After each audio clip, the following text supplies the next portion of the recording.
എവിടെ പോവാണ്? എങ്ങോട്ടാണ്? പറമ്പിൽ പോന്നു. നടന്നു. നല്ല സ്ഥലല്ലേ? അടിപൊളി. കാട് പോലെ ഇല്ലേ? കാട് പോലെയൊന്നും ഇല്ല. പുലിയെ വല്ലതും കണ്ട കാടാവും. ഈ വഴിയല്ലേ പുലി വരുന്നത്? ആണ്. എങ്ങനെയാടി കാടിന്റെ വൈബ് വരുന്നേ? ഇവിടെ റബ്ബർ തോട്ടം. റബ്ബർ അല്ല, തൊട്ടിപ്പുറത്ത് ഇവിടുത്തെ എന്തോ സാധനം ഉണ്ടായിരുന്നു. കാട്ടില്ല, പന്നി, പട്ടി, വേലി എല്ലാം കെട്ടി വെച്ചിരുന്നു. അവിടെയാണ് കാടെന്ന്. ആദ്യത്തെ ഉത്സാഹമൊക്കെ പോയോ? ആദ്യത്തെ നടക്കാനുള്ള ഉത്സാഹമൊക്കെ പോയോ? ഓ, എന്തൊരു നടപ്പാ. ഇവിടെ ചാമ്പക്കയും പേരക്കൊക്കെ ഉണ്ടെന്ന് പറഞ്ഞ ഞാൻ വന്നെ. ഇവിടെ ഒന്നുമില്ല. കൊറേ പാറക്കല്ലേ. പറമ്പ് ഇനിയുണ്ടോ?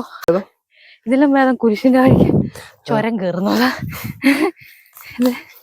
കല്ലും മഴ ഇതൊക്കെ ആയതുകൊണ്ട് കേറാൻ ബുദ്ധിമുട്ട്.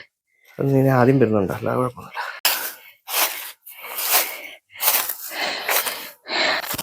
ഇപ്പൊ രസമുണ്ട്. അമ്പൂ,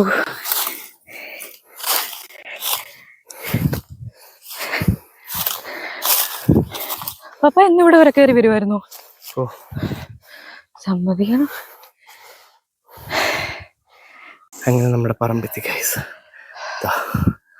അവിടെ എത്തിക്കഴിഞ്ഞപ്പോഴേക്കും പറമ്പിലോട്ട് കയറാതെ ഇങ്ങനെ അതിർത്തിയിലിരിക്കുന്നു. തോറ്റ് തുന്നം പാടിയ യുദ്ധപടനെ പോലുള്ള ഇരുപ്പ്. പ്രതീക്ഷിച്ചില്ല. അയ്യോ, ഇവിടെ വന്നതിന് ഉപകാരം ഉണ്ടായി. ഇത്രയും മലയും കുന്നും കയറി ഞങ്ങൾ വന്നത് ഈ കരിയാപ്പല ഒടിക്കാനാണ്. വിഷമൊന്നും ചേരാതെ നല്ല അടിപൊളി, നല്ല ടേസ്റ്റുള്ള കറിവേപ്പില. അതെ, നല്ല മണമുണ്ട്. കറിവേപ്പിലൊക്കെ നമ്മൾ കടയിൽ നിന്ന് മേടിക്കുന്ന ഒരു മഴക്കാലമായി കഴിയുമ്പോഴേക്കും അതിന്റെ ടേസ്റ്റിൽ മാറ്റം വരും. പക്ഷെ ഈ കറിവേപ്പില അങ്ങനത്തെ ഒരു പ്രശ്നമല്ല. പക്ഷെ എല്ലാവരും ഒടിച്ചു, ഒന്നുമില്ല. സക്സസ്ഫുള്ളി ഞങ്ങൾ